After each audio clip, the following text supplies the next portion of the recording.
Alright everybody, I'm going to attempt to go ahead and replace my back rear fascia on my Challenger. As you can see right here, I'm getting it set up for the dual exhaust.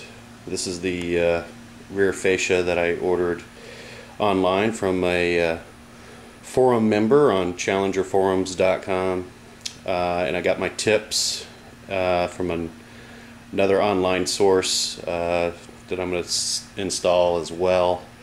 I'm going to attempt to walk you guys through step by step how to replace this. I've never done this before, so it's going to be a learning experience for me, but I'm going to share with you some of the steps that I do or that I have taken to replace it. Hopefully you can use it.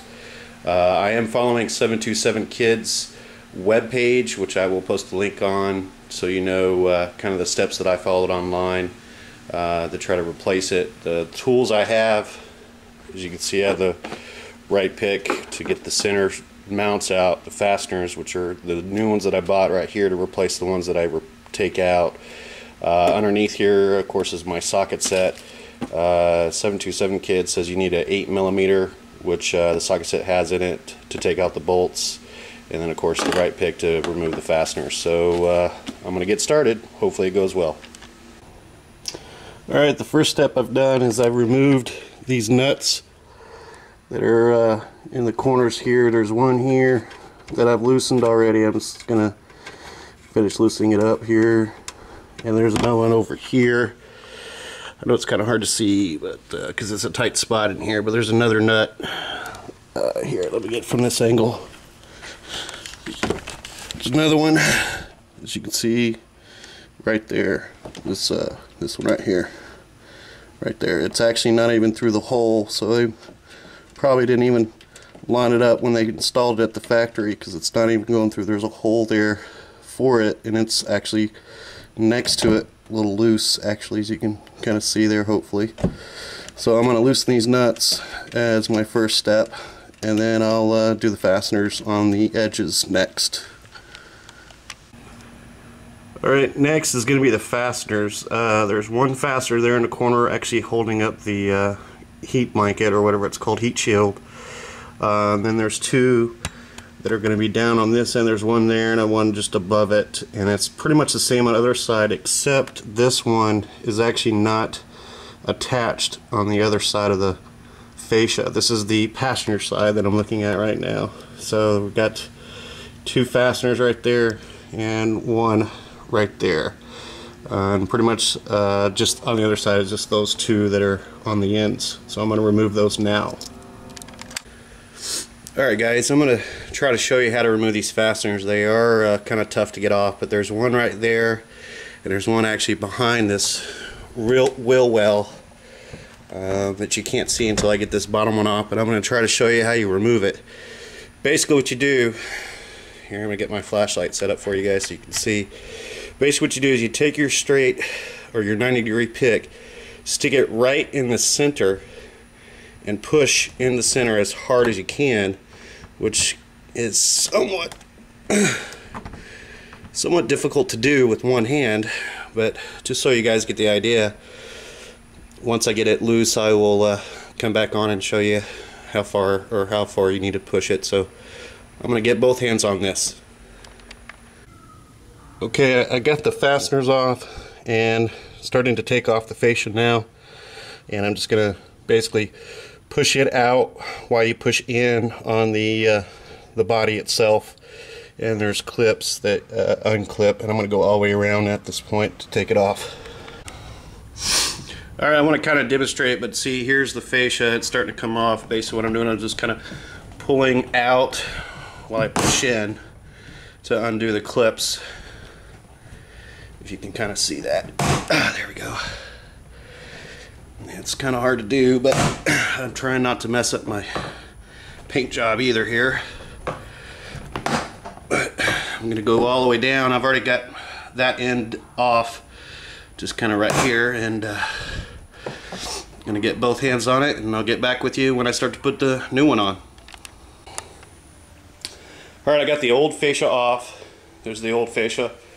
It's a lot harder than I thought, because those fasteners in the corner, there was in fact a fastener in that corner, and then in that corner that's kind of way up inside there that's hard to get to. But I think putting this one on would be a little bit easier. And I'm starting with the center bolts that I took out at the beginning, and I'm just going to put them on finger tight and then start to get the clips in, and then I'll do the fasteners on, 2 fasteners on each side. Alright, as you can see, I've got all the clips in. I actually took out the middle bolts because it seemed to be easier to go in with the bolts on and just feed the screw through the holes that's already in the fascia up underneath there. But it seems the middle is the easiest to get on, and then when you get around to the side, it's a little bit more difficult. Let me go to the other side where it's a little bit more lighter. But this side, getting it to wrap around this edge is really difficult, but just takes some play and a little forcing. I was actually kind of afraid I was going to break this, but with as much force as I was putting on to get the clips, it actually held up pretty well. Not too bad. So now I'm going to go ahead and put those middle bolts back in, tighten them up, and start adding the fasteners to each corner. Well, it seems the Dodge dealership doesn't realize that they gave me the wrong fasteners. These fasteners are not the correct ones. This is what, in fact, I need. When I went up to the Dodge dealership, I told them what I was trying to do, and they told me that these were the fasteners that I would be using. But they don't work. Reason why is when you put them in, you push this down, it's supposed to expand. But in fact, all it does is go all the way through. So these will not work. So I'm going to make a run up to the parts store, see if I can find a AutoZone or O'Reilly's that is open that can give me the right fastener, and we'll see when I get back. Okay, I'm back from the store. Found an AutoZone that was open. It's getting kind of late, so not many choices available for getting these fasteners, but this is what came off the car. Went to AutoZone, and I decided to opt for a nut and bolt system because they don't have these type of fasteners. They're obviously privy just for Dodge dealerships or Dodges per se. Oops, I dropped one. But I'm going to go with the nut and bolt system. I got 4 each here. I'm just going to put 2 on each side. I think that'll be sufficient for now. Let's put them on and see what happens. Alright, real quick guys, I just wanted to show you this. Basically how you put this on with the corners here and this end. You just kind of have to push real hard on this. This is actually pretty tough. Don't push too hard. That's one thing I was afraid of. But if you push on the bottom part, the clips will go in. I'm just trying to get some light here for you guys so you can see, because it is getting kind of dark. But let me go to the other side just so you can kind of see how it's supposed to look on both sides. See, it's pretty flush between the edges here once those clips are in, and they're in pretty good. I started with the middle. Let me just kind of show you. Started with the middle here and kind of got up underneath the car actually and pushed like that, and that seemed to do the trick to get them in. But otherwise it wasn't that difficult. But as you can see, it's coming along pretty good. I'm going to put the fasteners in now. Alright, it looks like the nut and bolt system is going to work pretty good. As you can see, I got one there and one right there. I just got them finger tight for now, but I was going to do the other side before I tighten it all the way. But looks like it's going to work. And if you notice, I got black because obviously my car's black. It won't be so noticeable sticking out. If somebody was to really get down and look at it, they won't notice it right off the bat. But I'm going to do the other side now.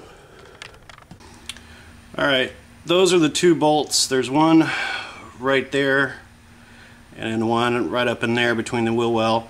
I basically tightened the bottom one with a ratchet and crescent wrench. The top one I did as hard as I could by hand, so I'm not too worried about that top one, but the bottom one's pretty tight as well.